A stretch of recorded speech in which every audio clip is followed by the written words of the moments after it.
মা ষষ্ঠীর বাহন বেড়াল। সংসারের সুখ, সন্তান সুখ কিংবা সন্তানের মঙ্গল কামনার্থে আমরা ঘটা করে বছরের নানা সময় ষষ্ঠীর নানা ব্রত পালন করি।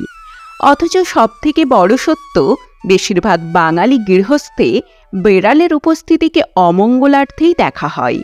তাই বেড়াল দেখলেই দূর দূর করে তাড়িয়ে দেওয়া হয়। গৃহস্থ ঘরে বেড়াল বাচ্চা দিলে তা ফেলে দেওয়া হয়, কেউ কেউ মেরেও ফেলে। বেড়ালের প্রতি এই খারাপ ব্যবহার টেনে আনছে না তো সংসারের কোনো বিপদ? রুষ্ট হচ্ছেন না তো মা ষষ্ঠী? চলুন জেনে নেওয়া যাক যুগ যুগ থেকে বাঙালি সমাজে চলে আসা মা ষষ্ঠীর গল্প কথা। এক বাড়িতে দুই বউ ছিল। এদের মধ্যে ছোট বউ খেতে খুব পছন্দ করত। সে করত কি, ভালো কিছু রান্না হলেই রান্নাঘর থেকে লুকিয়ে চুরি করে খেয়ে নিত। আর যখনই সেই খাবারের খোঁজ পড়ত, তখন সে দোষ চাপাতো বেড়ালের ওপর। বলতো, কিছুক্ষণ আগেই দেখলাম ঘর থেকে একটা বেড়াল বেরিয়ে যাচ্ছে। তখন কি আর বুঝেছি যে ও রান্নাঘরে ঢুকেছিল? খুব চোর বেড়াল। সে যে এসব বলেই ক্ষান্ত হতো এমন নয়। বাড়ির লোকের কাছে বেড়ালি যে খাবারগুলো খাচ্ছে এবং সে নিজে চোখে তা দেখেছে, এটা প্রমাণ করতে বাড়িতে আসা বেড়ালকে সে খুব মারধর করত। মা ষষ্ঠী তার বাহনের এই কষ্ট সম্পর্কে অবগত হলেন। তিনি রুষ্ট হয়ে ছোট বউকে নানা রকম শাস্তি দিতে শুরু করলেন। ছোট বউয়ের 7টি ছেলে এবং একটি মেয়ে ছিল। তারা একে একে সবাই মারা গেল। এছাড়া নানাভাবে বাড়ির লোকের সামনে ছোট বউয়ের খারাপ দিকগুলি ধরা পড়তে লাগলো। এসব দেখে ছোট বউয়ের স্বামী ও শাশুড়ি মিলে তাকে অলক্ষণে বলে বাড়ির থেকে বের করে দেয়। অন্যদিকে বড় বউ স্বামী সন্তান নিয়ে সুখে সংসার করতে থাকে।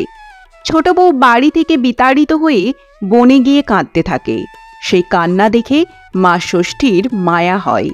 তখন মা ষষ্ঠী এক বৃদ্ধার ছদ্মবেশে তার কাছে এসে তার কান্নার কারণ জিজ্ঞাসা করেন। ছোট বউ তার সন্তান মারা যাওয়া থেকে তার বাড়ির সব কথা বৃদ্ধাকে বলে। তখন দেবী ছোট বউকে বিড়ালের প্রতি তার খারাপ আচরণের কথা স্মরণ করিয়ে দেন। এতে ছোট বউ লজ্জা পায় এবং তার অমন আচরণের জন্য অনুতপ্ত হয়ে বিলাপ করতে থাকে। বৃদ্ধা তখন ছোট বউকে বলে, বিড়াল মা ষষ্ঠীর বাহন। বাড়ি ফিরে তুমি ভক্তি ভরে মা ষষ্ঠীর পূজা করো আর বেড়ালের প্রতি ভালো ব্যবহার করো, তাহলে তোমার কোনো সন্তান আর মারা যাবে না। আস্তে আস্তে স্বামী সংসার সব ফিরে পাবে। এরপর ছোট বউ বাড়ি ফিরে মা ষষ্ঠীর পূজা করতে থাকে এবং তার সুখ ফিরে পায়। এভাবেই পৃথিবীতে মা ষষ্ঠীর পুজো চালু হয়। বেড়াল কেন মা ষষ্ঠীর বাহন তা জানেন? বাঙালি তার প্রাত্যহিক নানা সমস্যা নিয়ে নানা দেবদেবীর দোরগোড়ায় হাজির হয়েছে। মা ষষ্ঠীর দরজায় কড়া নেড়েছি সন্তানের জন্য। আজও দেখতে পাই, বহুদিন সন্তান না হওয়ার পর সন্তান ভাগ্য ফিরলে সেই নতুন পিতামাতা মা ষষ্ঠীর প্রতিষ্ঠা করছেন। এহেন সন্তান সুখদাত্রী দেবীর বাহন বিড়াল কেন? পুরাকালের বিভিন্ন চিকিৎসা শাস্ত্রে লেখা আছে, বেড়ালের দুধ নানা স্ত্রীরোগ এবং সন্তান লাভের বাধক রোগ দূর করতে সক্ষম।